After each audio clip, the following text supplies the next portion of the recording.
Greetings. This is an overview video of the Tascam DR-40. In checkout, you're going to get this as a kit. Make sure that all the parts are there. This recorder has 2 onboard microphones as well as 2 external inputs. We're going to use the left external input for the included microphone. So the first thing is powering the recorder on. The recorder doesn't power on before assuming your batteries are dead. Check that the hold switch isn't engaged.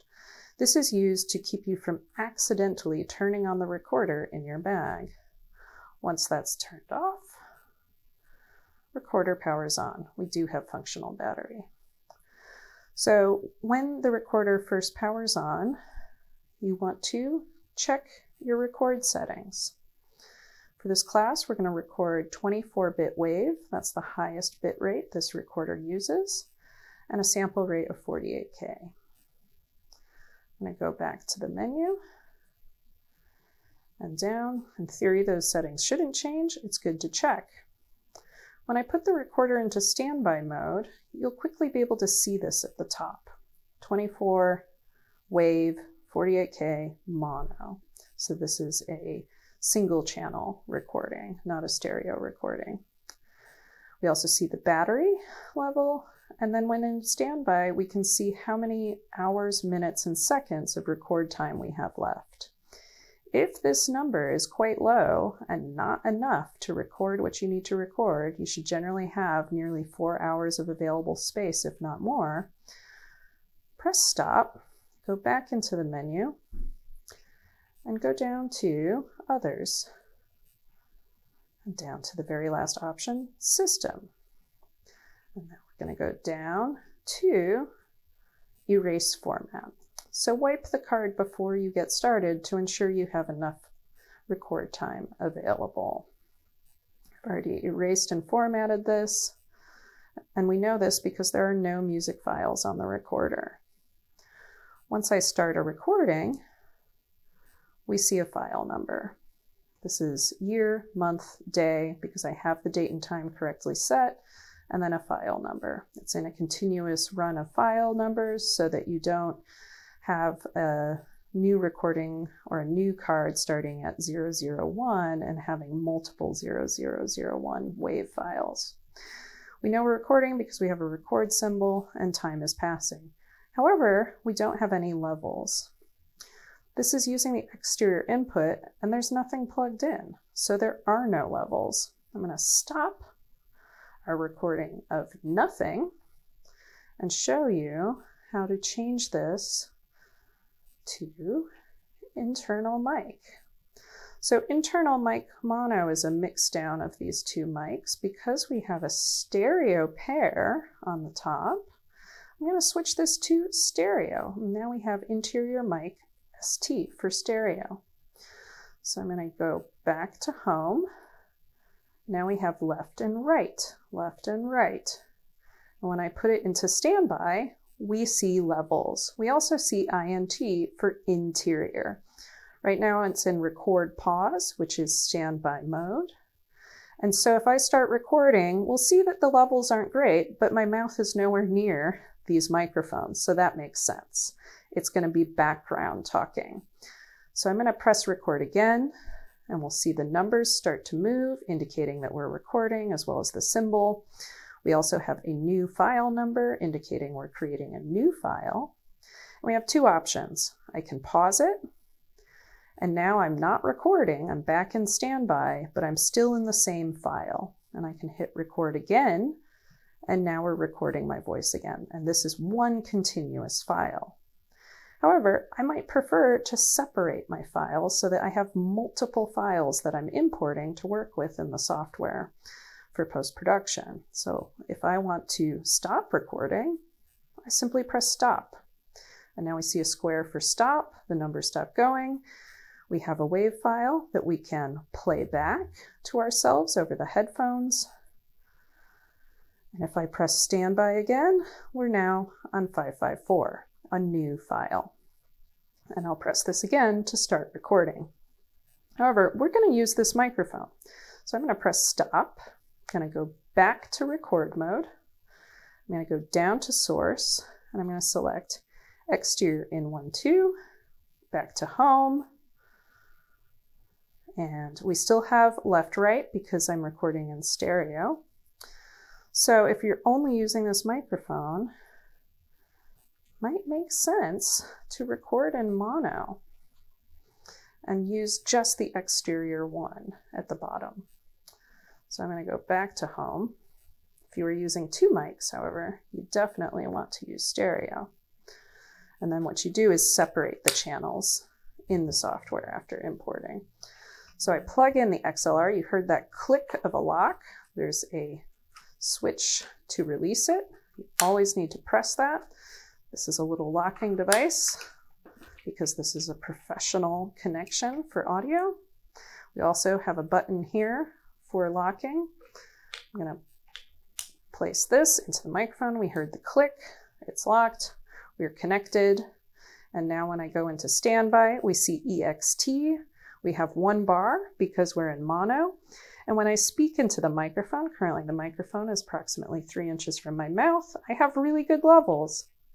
If I wanted to adjust these levels, I would do so with these input level switches. Some recorders may be barely visible on the side, but I can barely see here input level. And so when I press these 2 buttons, you'll see X'd in level being reduced or increased. So I want to make sure that I'm hitting this caret if I am doing a voice interview, because this is a target for us. We don't want it to hit the top. You saw this red light light up as I yell into the microphone. That's overmodulating, and this light is telling you that it's peaking. And so that's not good. The other thing we want to do is plug in headphones. So I'm going to set the microphone down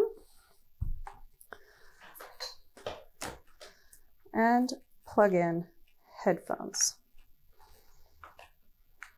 And now,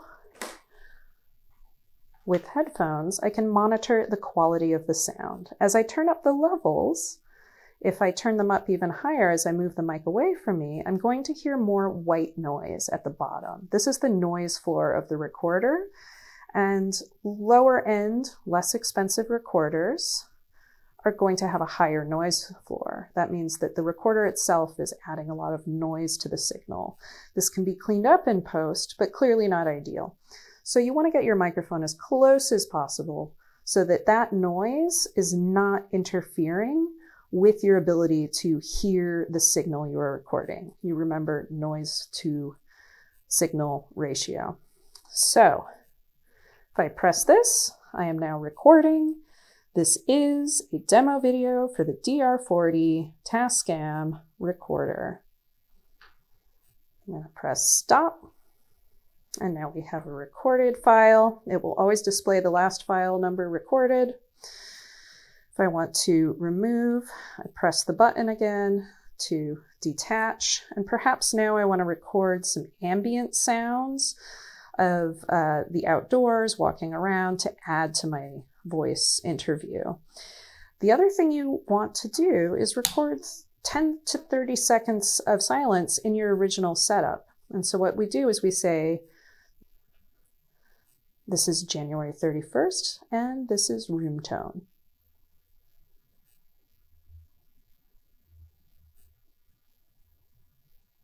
And after 10 seconds, you would stop the recorder.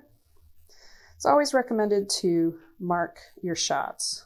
State the date, state the location, state the purpose of the recording. It makes organizing things much easier later on. So to power down, we hold down the home button. You might be interested in knowing about 4-channel recording or dual recording. First, I'm going to note that our exterior inputs on the bottom, which are XLR or 1/4-inch TRS, so if you had a guitar you wanted to plug in, you would switch this input to a line level input. We're using a dynamic microphone, and so we're setting it on the middle setting. This is just a regular mic input without power. If we were using a shotgun microphone or other condenser microphone, we need to power the microphone. So if you're not getting any sound coming in, you would turn it to mic plus phantom. And the recorder is going to ask you, are you sure? Because you don't want to send power to a dynamic microphone like this one included in the kit. So do not use phantom with this microphone. This is only for if you're using the recorder with a shotgun microphone. So I'm going to turn this back to line. That message goes away. And now for your record mode, I'm going to switch this. So stereo to use both of these or both of these. Dual, which can be used with this or your input. What dual does is it takes your channels and records two versions of them. So if you're in a very loud place, you might have your dual set to a lower decibel range. So when someone gets super loud, you have a secondary channel that's at a lower level that you can mix in so that you don't have overmodulation when it hits the top on the main level. It's a very handy feature. 4-channel. This is called a 4-channel recorder, but there are only 2 inputs. There are also 2 microphones in stereo. 4-channel allows you to record with both the internal microphones on deck in stereo, as well as each of the inputs. So you want to put record mode on 4-channel when you're using all 4 inputs. And that's your advanced usage. There are plenty of other settings in the menu. The manual is excellent and reviews all of this. This is just your quick start guide for those who are visual learners. Have a lovely day, folks.